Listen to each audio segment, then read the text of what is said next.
नांदगाव खंडेश्वर येथून अवघ्या 4 किलोमीटर अंतरावर असलेल्या जावरा मोळवन या गावी अजय हरिभाऊ दहातोंडे व विजय हरिभाऊ दहातोंडे यांच्या घरात असलेले धान्य व पैसा आकडा जळून खाक झाला। घरी नवीन सिलेंडर भरून आणले त्यावेळी गॅस सिलेंडरचा कॅप उघडताच त्यातून भराभर गॅस निघून थोड्याच वेळात सिलेंडरने पेट घेतला असून घरातील सर्व वस्तू जळून खाक झाल्या। त्यामुळे गावातील लोकांनी धावत येऊन आगीवर नियंत्रण आणण्याकरिता आटोकाट प्रयत्न केले, परंतु त्यांना त्यामध्ये फारसे यश आले नाही।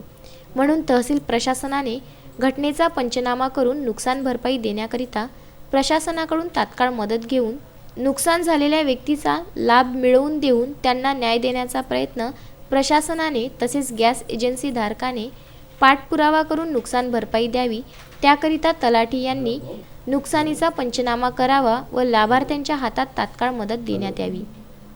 उमेश चौकडे, विदर्भ न्यूज, नांदगाव खंडेश्वर।